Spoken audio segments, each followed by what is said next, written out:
ospite in studio Antonio Mandese, buongiorno. Buongiorno. Ben trovato, come Grazie. stai? Bene, benissimo. Bene, un po' un periodo frenetico questo. Sì, molto frenetico. Vedo che ti continuano ad arrivare richieste di libri, perché questo, diciamo, queste sono le ultime ore in cui, ma non è detto, perché poi si può anche acquistare dopo Natale, cioè c'è sempre il regalo, come dire, di riserva, no? Perché è chiaro che se non riusciamo a fare in tempo qualcosa faremo. C'è il regalo di riserva, c'è il cambio del libro. È vero, ma perché? Da noi i libri si cambiano, perché il consiglio del libro è sempre un'incognita, ma il libro deve poter essere cambiato. Ah, bella sta cosa. Un cambio express in cui chi riceve il regalo può anche decidere che quel regalo non è, quel libro non è il libro per il tuo momento, e quindi io posso averti dato il consiglio migliore, sì, però se non è quello il momento in cui tu devi leggere quel libro è giusto che lo cambi. Bella questa cosa, perché è vero, no? Allora noi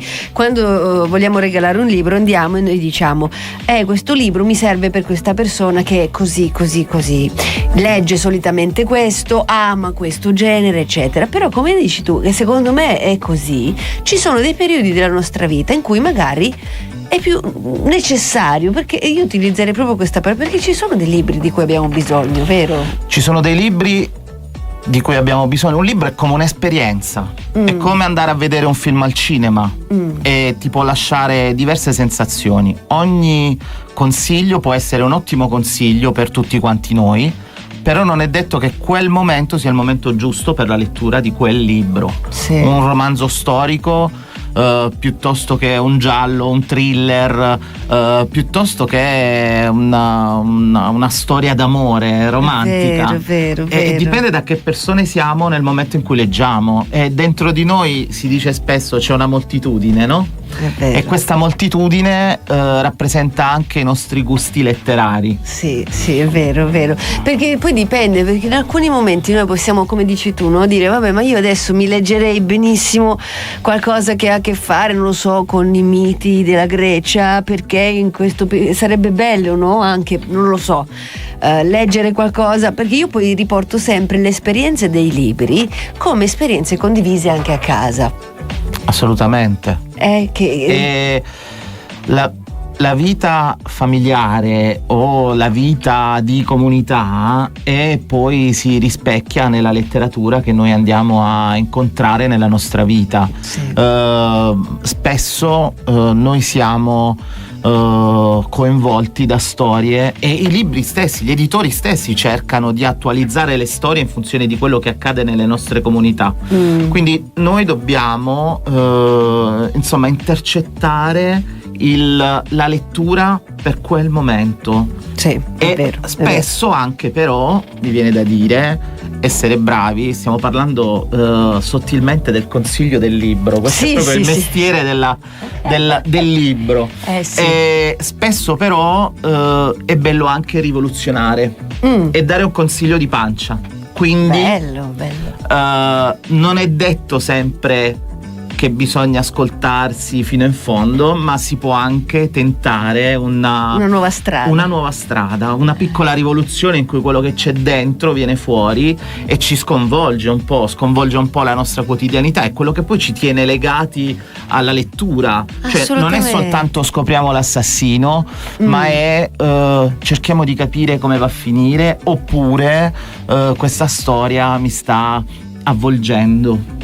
Hai usato un termine appropriato, perché io amo leggere, perché associo a tutte le cose che sono scritte delle immagini, e quindi faccio sto doppio lavoro. Mentre leggo è come se guardassi un film, e questa è una cosa bellissima che tu hai detto, perché tu ti lasci avvolgere completamente da quella che poi diventa una dipendenza sana, perché insomma la dipendenza dei libri è sana. Ma soprattutto quando tu hai queste immagini, questa visione in qualche modo è solo tua. Quella visione appartiene solo a te, al tuo mondo, e ognuno di noi, con tutte le sue i suoi tic, le sue moltitudini, le sue differenze, avrà questa visione singola che nessun social, nessun TikTok, nessun Instagram può fornire, nessuna intelligenza artificiale potrà replicare così come noi la vediamo.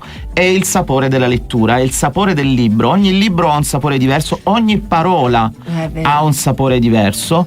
Ognuno di noi custodisce, ognuno di coloro i quali amano la lettura, leggono, sperimentano e si sperimentano nella lettura, ha la possibilità di assaporare quelle parole di quella scrittrice o di quello scrittore in maniera completamente diversa. Assolutamente, ragazzi. Noi adesso diamo la linea alla regia, torniamo ancora tra pochissimi minuti, perché adesso cominceremo un po' a parlare anche delle richieste che ti stanno arrivando. Parliamo di titoli anche. Cos'è che è di tendenza in questo momento o cos'è che non è di tendenza ma che va sempre?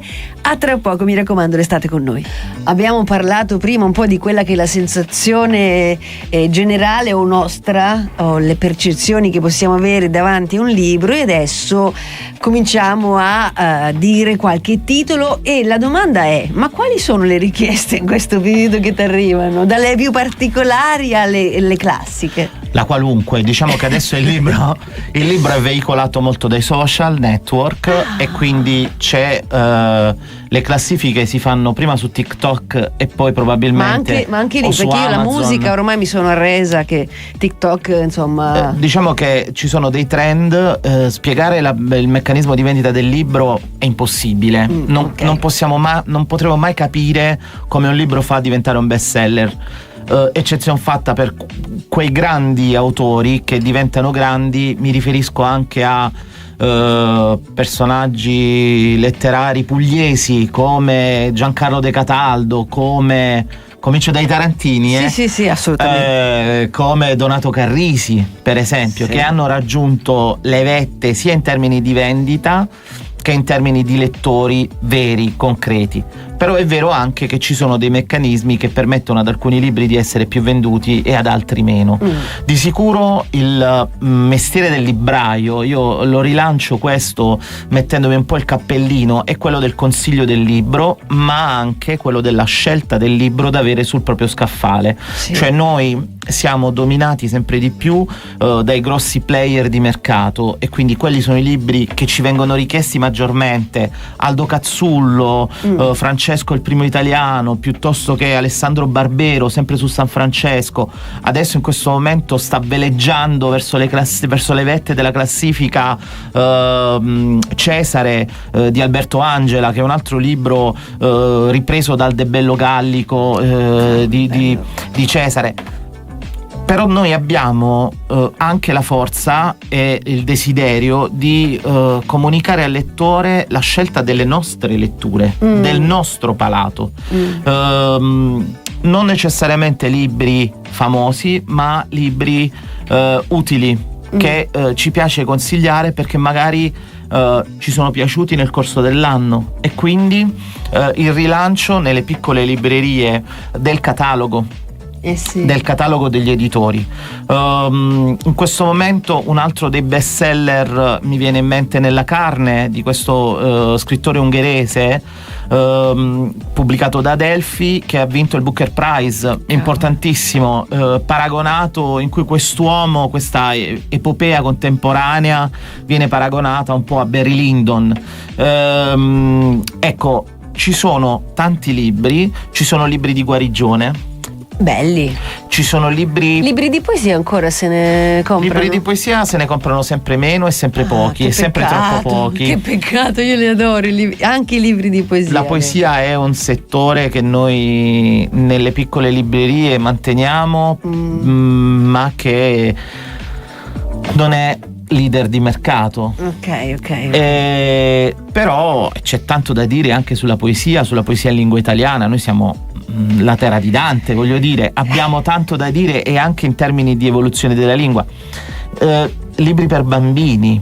Devo dire che noi stiamo tornando fortunatamente con la segnalazione del fatto che la vita sui telefoni dei nostri figli, dei nostri nipoti è sempre più deprecabile, a trovare il consiglio del libro per bambini è il regalo di un libro per i bambini come regalo centrale nel pacchetto regalo natalizio. Finalmente, io direi che è proprio la direzione giusta questa. Assolutamente sì, e i preadolescenti, il ritorno al libro di carta è un momento essenziale.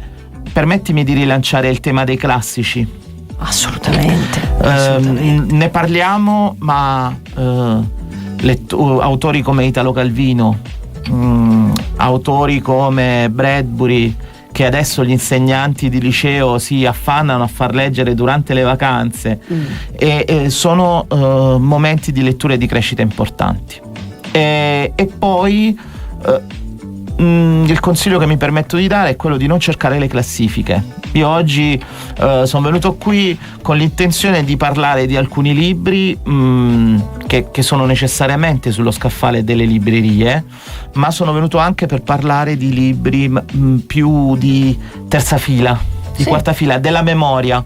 Abbiamo parlato prima di Giancarlo De Cataldo e io vi consiglio di leggerlo tutto, De Cataldo, dal primo all'ultimo libro, ma il mio preferito di Giancarlo De Cataldo è I Traditori, che è un romanzo storico che probabilmente non troverete in libreria oggi perché siamo al 22 dicembre ed è un libro uscito molti anni fa, però è uno dei libri più belli e più affascinanti. Si parla del risorgimento italiano in una maniera letteraria e avvolgente, appunto, in cui i personaggi sono quadridimensionali e ti sembra che escano fuori dal libro e ti vengano a trovare. Antonio, io parlerei con te ore e ore ed ore e continuerei ancora a parlare di libri, a parlare delle storie dei libri. Chissà se questa cosa poi non la facciamo davvero. Ma io me lo auguro. Ci ritagliamo uno spazietto tutto nostro in cui veramente dare e approfondire, ma anche sui temi della poesia, da Saffo a miliardi di cose, no? Per tutti i gusti e per tutte le età, perché per ogni età ci allungheremmo troppo. Io intanto ti ringrazio per essere stato mio ospite, grazie per averci raccontato queste esperienze. Ovviamente noi ti troviamo sempre in libreria, quindi se abbiamo bisogno di te sappiamo dove trovarti. Assolutamente sì. E ti troviamo lì perché tu sei lì, sei sempre lì, e questa è una cosa meravigliosa. Grazie Buon mille. Natale a tutti. Buon Natale a te. Ciao. E alla tua famiglia.